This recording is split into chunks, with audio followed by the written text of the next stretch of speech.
नमस्कार विद्यार्थी मित्रांनो, सोमनाथ कोकतरे या युट्यूब चॅनल मध्ये आपलं सर्वांचं सहर्ष स्वागत. आज गणित विषयामधील संख्याज्ञान या घटकावरती स्वाध्याय 1.2 आपण सोडवणार आहोत. प्रथमतः चॅनलला जर तुम्ही सबस्क्राईब केलं नसेल तर चॅनलला सबस्क्राईब करा आणि जास्तीत जास्त विद्यार्थ्यांना शेअर करा. बघा, पहिला प्रश्न काय दिलेला आहे तर LXVDCM हे ज्या रोमन संख्या दिलेल्या आहेत या रोमन संख्या आपल्याला उतरत्या क्रमाने मांडायच्या आहेत. त्यांची जी मांडणी आहे ती उतरत्या क्रमाने करायची आहे आणि हा क्वेश्चन 2019 ला विचारलेला आहे. लक्षात ठेवा, महत्वाचा प्रश्न आहे. 2019 ला हा क्वेश्चन विचारलेला आहे. आता उतरत्या क्रमाने म्हणजे काय तर जी आपली शिडी आहे आपण ती चढत जातो आणि जेव्हा खाली येतो तेव्हा उतरत येतो. म्हणजे काय, वरून खाली येताना मोठ्या संख्येकडून छोट्या संख्येकडे जाताना तो उतरता क्रम असतो. म्हणजे डिसेंडिंग अँड असेंडिंग ऑर्डर जो आहे तो आपण ती लक्षात ठेवली पाहिजे. म्हणजे मोठ्या संख्येकडून आपल्याला छोट्या संख्येकडे जायचं आहे. उतरत्या क्रमामध्ये मोठ्या संख्येकडून छोट्या संख्येकडे आपल्याला जायचं आहे. आता मोठी संख्या कोणती तर इथं एक चार्ट लिहिलेला आहे बघा, LCD माझा LCDM हे लिहिलेलं आहे. मोठी संख्या कोणती आहे 1000. मग पहिल्यांदा काय येणार आहे M. काय येणार आहे M. ओके, इथं काय येणार आहे M. त्यानंतर काय येईल D. D म्हणजे काय 500. D म्हणजे किती 500. त्यानंतर काय येत आहे D. त्यानंतर काय येणार आहे C. त्यानंतर येणार आहे C. त्यानंतर L आणि मग X आणि V.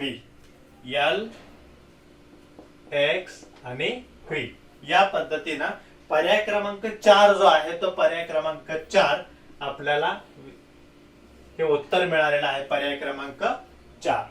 ठीक आहे, फार सोपं आहे. उतरत्या क्रमाने काही गडबड करायची गरज नाहीये. मोठी संख्या शोधायची. LCDM तुमचा पाठ झालेला आहे आता आणि त्या पद्धतीने ते उतरता क्रम जो आहे तो मांडायचा. कोणत्याही संख्या आल्या उतरत्या क्रमाने चढत्या क्रमाने तरी तुम्हाला ते यायला पाहिजे. त्यानंतर VI minus IV. VI minus IV. आता VI म्हणजे किती आणि IV म्हणजे किती तर VI म्हणजे किती 6 मायनस IV म्हणजे 4. 6 मायनस 4 इज इक्वल टू 2. बरोबर आहे. म्हणजे याचं उत्तर काय आलेलं आहे 2 आलेलं आहे. सोपं आहे ते. आता पुढचा प्रश्न महत्वाचा आहे. बऱ्याच वेळा अशा प्रकारचे प्रश्न जे आहेत ते विचारतात ते म्हणजे M/D इंटू C. म्हणजे M/D गुणिले C. M/D गुणिले C. आता या प्रश्नामध्ये आपल्याला काय करावं लागणार आहे, हे जे रोमन संख्या चिन्ह दिलेले आहेत, हे रोमन जे अंक दिलेले आहेत, हे रोमन अंक आपल्याला आंतरराष्ट्रीय अंक लिहून घ्यायला पाहिजेत. रोमन अंकांच्या ऐवजी आंतरराष्ट्रीय अंक लिहून घेणं अपेक्षित आहे. आता M म्हणजे किती तर 1000. इथं लिहा मग 1000. ओके, हा आपला पुढचा प्रश्न आहे. लक्षात ठेवा, M म्हणजे किती 1000. D म्हणजे किती 500 अपॉन 500. ओके, इंटू C म्हणजे किती 100. ओके, आता हे काय करायचंय आपल्याला सोडवायचंय. 1000 छेद 500 गुणिले 100. 1000 छेद 500 गुणिले 100. बघा, हा शून्य जातो, हा शून्य जातो, हा शून्य जातो, हा शून्य जातो. तिरकस गुणाकारानं काय झालं ते दोन्ही शून्य कट झाले. आता काय राहिलं बघा 5 1 5, 5 2 10 आणि हे 2 शून्य. म्हणजे किती उत्तर आलं याचं 200. याचं उत्तर किती आलं 200. 200. लक्षात आलं. म्हणजे M/D into C is equal to 200. फार सोपं आहे बघा. इथं फक्त कॅल्क्युलेशन करायचं. Okay, next question. IX plus XI हा तोंडी सोडवला जाणारा प्रश्न आहे. आता IX म्हणजे किती 9. ठीक आहे, किती आहे इथं 9. त्यानंतर पुढे 9 plus XI means 11. Okay, 11 is equal to 20. म्हणजे 9 अधिक 11 बरोबर 20. अशा पद्धतीनं याचं उत्तर आहे. नेक्स्ट क्वेश्चन काय दिलेलं बघा. आता घड्याळात 9:15 वाजलेले आहेत. आता घड्याळामध्ये 9:15 वाजलेले आहेत. म्हणजे या ठिकाणी हा काटा आहे, बरोबर आहे. 9:15 वाजलेले आहेत. 10 मिनिटानंतर मिनिट काटा कोणत्या अंकावर असेल? हा जो मिनिट काटा आहे हे 9:15 इथं वाजलेले आहे, बरोबर आहे. 9:15 तिथे वाजलेले ते. आता हा जो मिनिट काटा आहे हा काय होणार आहे? पुढे 10 मिनिटानंतर कुठे जाणार आहे बघा? 9 ते 10 मध्ये 5, बरोबर आहे. 10 ते 11 तिथे, म्हणजे 10 मिनिटानंतर इथं 5 आणि इथं 5, इथे 5 आणि तिथे 5, म्हणजे किती कुठं जाणार आहे? तो 11 वर जाणार आहे. लक्षात ठेवा, 9:15 वाजलेले. म्हणजे घड्याळ घेऊन तुम्ही बघू शकता. घड्याळ घ्या आणि त्यामध्ये बघा. त्यानंतर हा काटा कुठं जाणार आहे? 11 वर. 10 मिनिटानंतर म्हणजे 11 वर जाणार आहे, होय की नाही? 10 मिनिटानंतर हे 5 मिनिट आणि हे 5 मिनिट, इथं काय झालं? 11 वर आलेला आहे. मग पर्यायामध्ये आपल्याला दिलेलंच आहे की x, X I, I x आणि एक्स डबल आय. तर त्याचं उत्तर काय आहे? एक्स आय म्हणजे 11. एक्स आय या ठिकाणी तो जाणार आहे. Okay, next. सभागृहातील एका ओळीत x x V I I पासून एल एक्स व्ही आय पर्यंत आसन क्रमांक आहेत. आसन क्रमांक म्हणजे बैठक व्यवस्था जे आहे त्याला नंबर दिलेले आहेत. ते कसे नंबर दिलेले? X x V I I पासून एल एक्स व्ही आय पर्यंत. आता एक्स एक्स म्हणजे किती झाले रे? 20 झाले, बरोबर आहे. आणि हे 5, 25, 26, 27, किती झालं? 27. इथं बघा हे आहे 27. Next, L x V I, L x V I. आता एल, एल म्हणजे किती? 50. एल म्हणजे किती? 50. त्यानंतर हे एक्स म्हणजे किती? 10. 50 आणि 10 किती झाले? 60. आणि व्ही आय म्हणजे किती? 6. म्हणजे किती झाले? 50, 10, 60 अधिक 6, 66. बरोबर आहे. किती आला? 66. मग आपल्याला काय करावं लागणार आहे? वजाबाकी करावं लागणार आहे. 66 वजा 27. 66 minus 27 is equal to 39, is equal to 39. परंतु या ठिकाणी पहिली जी काही खुर्ची आहे ती यामध्ये येत नाही. बघा तुम्ही, असं ज्या वेळेस आपण घेतो, एखादी रेषा घेतो, त्यावेळेस 1, 2, 3 याचे किती भाग झालेले आहेत? 1, 2, 3 भाग झालेले आहेत, बरोबर आहे. परंतु पॉइंट किती आहेत? 1, 2, 3, 4 पॉइंट इथं दिलेले आहेत. हा फरक लक्षात घ्या. म्हणून इथं पहिली खुर्ची आपण त्यामध्ये येत नाही. त्यासाठी आपल्याला काय करावं लागणार आहे? +1 करावं लागणार आहे. म्हणजे या ठिकाणी एकूण किती आसनं असणार आहे ते? तर 40 आसनं असणार आहे. 40 आसने त्या ठिकाणी असणार आहेत. 8 ची 3 पट दाखवणारी संख्या कोणती? 7वा प्रश्न दिलेला आहे. 8 ची 3 पट दाखवणारी संख्या कोणती? आता 8 ची 3 पट म्हणजे किती रे? 8 गुणिले 3 करा. दुप्पट म्हणजे 8 गुणिले 2 करा. 4 पट म्हणजे 8 गुणिले 4 करा. आता इथं 8 ची 3 पट म्हणजे काय? 8 गुणिले 3, 8 3 24. ओके. आता 24 आणि कसं लिहितात ते सुद्धा आपल्याला माहिती पाहिजे. कसं लिहितात? X X I V, x X I V. Okay, म्हणजे पर्याय क्रमांक 3 बरोबर आहे. आता पुढील प्रश्न बघा. हा सुद्धा बऱ्याच वेळा प्रश्न विचारलेला आहे. m - d divided by l, m - d divided by l. आता m म्हणजे किती रे?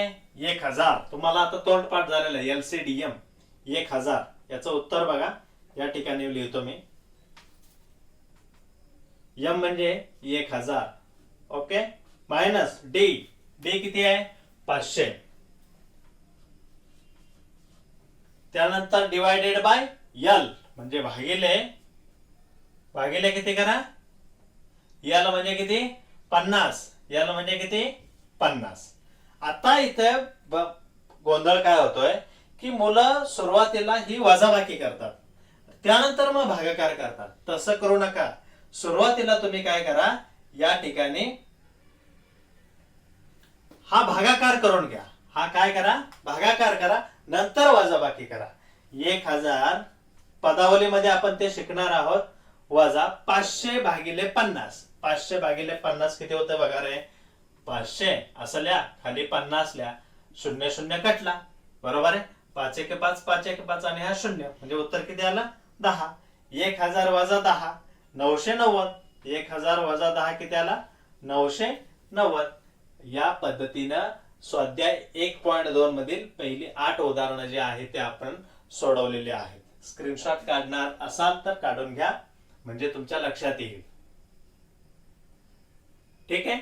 आता आपण पुढील उदाहरण बघूया.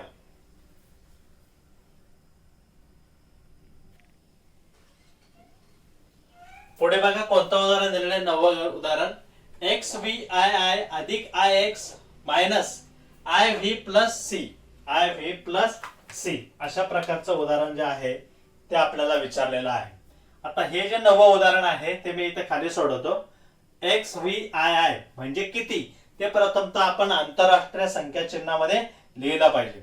आता 10, 5, 15, 16, 17, 17 अधिक आय एक्स म्हणजे किती रे? आय एक्स म्हणजे किती? 9. Very good. Minus I V म्हणजे 4, 4 प्लस 100. आता हे जर ही पदावली आहे, थोडक्यात ही काय आहे? पदावली आहेत. यामध्ये दोन क्रिया ज्या आहेत त्या मिक्स आहेत. म्हणजे प्रथमतः ज्या पद्धतीने ज्या क्रिया आलेल्या आहेत, ज्या क्रमाने आलेल्या आहेत त्या क्रमाने आपण हे उदाहरण सोडवलं पाहिजे. 17 अधिक 9. तुम्ही इकडून येऊ नका, उलट सोडवू नका, इकडून सोडवा. हा, ज्या क्रमाने क्रिया दिलेल्या आहेत त्या क्रमाने आपण सोडवत जाऊया. 17 अधिक 9 किती झालंय? Okay, 26. Very good. 26 minus 4 plus 100. 26 minus 4. आता ही क्रिया करा. प्रथमतः ही क्रिया केली, आता ही क्रिया करा. किती आला? 26 मायनस 4 22. छान. 22 plus 100. 22 plus 100 is equal to 122 म्हणजे 122. या पद्धतीनं 9व्याचं उत्तर किती येत आहे? तर 122 उत्तर येत आहे. फार सोपं आहे. फक्त ते जे काही त्या ज्या संख्या आहेत त्या रोमन दिलेल्या आहेत, रोमन संख्या दिलेल्या आहेत, त्या संख्या आपल्याला काय करायच्या आहेत? आंतरराष्ट्रीय संख्या चिन्हामध्ये लिहून घ्यायच्या. 10वा एक्झाम्पल काय दिलेलं आहे बघा. एक्स एक्स एक्स आय म्हणजे 31 दिलेलं आहे. किती दिलेलं आहे? 31. आणि -1 दिलेलं आहे म्हणजे 31 मायनस 1 इज इक्वल टू 30. अशा पद्धतीचं याचं उत्तर आहे 30. आता 11वं उदाहरण काय दिलंय बघा. फार सोपं आहे. ते मुद्दामून मी इथं लिहिलेलं नाहीये. फार सोपं आहे की 2.5 लाख ही संख्या देवनागरी संख्या चिन्हात लिहा. आता देवनागरी संख्या चिन्ह म्हणजे काय रे? की मराठी अंकामध्ये लिहा. हो ना, मराठी अंकामध्ये लिहा. आता 2.5 लाख ही संख्या आपण कशी लिहितो मराठीमध्ये? 2,50,000. बरोबर आहे, 2,50,000. फार सोपं आहे ते. त्यानंतर 12वं उदाहरण सुद्धा फार सोपं आहे. काय दिलेलं आहे बघा की 3,85,879. 3,85,879 या संख्येतील हजार स्थानावरील अंक, या संख्येतील 1000 स्थानावरील अंक आंतरराष्ट्रीय संख्या चिन्हात कसा लिहाल? आता आंतरराष्ट्रीय संख्या चिन्ह म्हणजे कोणते चिन्ह? तर इंग्रजी चिन्ह. बरोबर आहे, इंग्रजी संख्या चिन्ह म्हणजे एकक, दशक, शतक, हजार. 1000 स्थानावर कोणता अंक आहे? 5. हा इथं देवनागरी मध्ये दिलेला आहे. आता तो आंतरराष्ट्रीय मध्ये लिहिताना आपण कसं लिहिणार आहोत? 5 असं या पद्धतीने लिहिणार आहोत. ओके, नेक्स्ट क्वेश्चन बघा. 13वं उदाहरण जे आहे ते 13वं उदाहरण काय दिलेलं आहे? 7 अंकी सर्वात मोठी सर्वात मोठी समसंख्या आंतरराष्ट्रीय संख्या चिन्हात कशी लिहाल? 7 अंकी संख्या आपल्याला लिहायची आहे, ती पण आंतरराष्ट्रीय मध्ये. 7 अंकी समसंख्या. तुम्हाला माहिती पाहिजे की ही 1 अंकी काय आहे? विषम संख्या आहे, सर्वात मोठी. बरोबर आहे. 2 अंकी कोणती विषम संख्या? 99. 3 अंकी 999. 4 अंकी फक्त काय करा, असं वाढवत जावा. 1 2 3 4 5. 1 2 3 4 5 6. बरोबर आहे. 1 2 3 4 5 6 7. ही 7 अंकी सर्वात मोठी संख्या आहे. पहिला मुद्दा क्लिअर झाला. 7 अंकी सर्वात मोठी संख्या कोणती? तर हे बघा इथं मी ही दिलेली आहे. ही आहे 7 अंकी सर्वात मोठी संख्या. आता प्रश्न काय विचारलाय, समसंख्या कोणती, म्हणजे इथं जो 9 दिलेला आहे इथं फक्त तुम्ही काय करा, याच्या जागेवर 8 करा. ती काय असणार आहे, सर्वात मोठी समसंख्या असणार आहे, होय की नाही. 7 अंकी सर्वात मोठी समसंख्या असणार आहे. 9च्या ठिकाणी फक्त काय करा, 8 करा. मग इथं मी लिहितो बघा, 9 9 9 9 9 9 8 1 2 3 4 5 6 7. 7 अंकी सर्वात मोठी समसंख्या तिथं आलेली आहे, आलेली आहे की नाही. हा 99,99,998. ही संख्या काय आहे, सर्वात मोठी संख्या 7 अंकी समसंख्या आहे. ओके, नेक्स्ट क्वेश्चन काय दिलेला आहे बघा, 14वा प्रश्न आहे, शेवटचा प्रश्न इथं दिलेला आहे की गुरु स्मृती विद्यालयात 2,25,000 विद्यार्थी शिकत आहे. ही संख्या आंतरराष्ट्रीय संख्या चिन्हात कशी लिहाल. 2,25,000 विद्यार्थी, 2,25,000 विद्यार्थी आपल्याला आंतरराष्ट्रीय संख्या चिन्हांमध्ये लिहायचे आहे. आता 2,25,000 विद्यार्थी म्हणजे किती, 2,000 म्हणजे किती, 2,000 बरोबर आहे. आता 2,25,000 म्हणजे किती, त्याच्यामध्ये 250 मिळवायला पाहिजे. 2,000 अधिक किती करा, 250 करा, म्हणजे किती येणार आहे, 2,250. 2,250 हे त्याचं उत्तर आहे, ऑप्शन नंबर 4. गुरु स्मृती विद्यालयात 2,25,000 विद्यार्थी शिकतायत. ते पण कसं लिहायचं आपल्याला, तर आंतरराष्ट्रीय संख्या चिन्हामध्ये लिहायचं, म्हणून ते इंग्रजीमध्ये आपण इथं लिहिलेलं आहे. शक्यतो 5वीच्या वर्गापासून पुढे सर्व इंग्रजी अंकांचा उपयोग जो आहे तो केला जातो. ओके, तर या पद्धतीने आपण स्वाध्याय 1.2 सोडवलेला आहे. उद्याचं लेक्चर जे आहे ते मराठी विषयावरती घेतलं जाणार आहे. मराठीमध्ये व्याकरण जे आहे ते व्याकरण भागावरती घेतलं जाणार आहे. बोर्ड आल्यानंतर मग मराठीचा पहिला भाग आपण कव्हर करणार आहे. आता आपण व्याकरणाकडे जाणार आहोत. तर स्वाध्याय 1.2 या ठिकाणी संपलेला आहे. व्हिडिओ जर आवडला असेल तर विद्यार्थी मित्रांनो जास्तीत जास्त विद्यार्थ्यांना शेअर करा, आणि चॅनलला जर सबस्क्राईब केलं नसेल तर चॅनलला जरूर सबस्क्राईब करा. बेल आयकॉनला क्लिक करा, म्हणजे जास्तीत जास्त व्हिडिओची नोटिफिकेशन जी आहे ती तुम्हाला मिळेल. थँक्यू, धन्यवाद.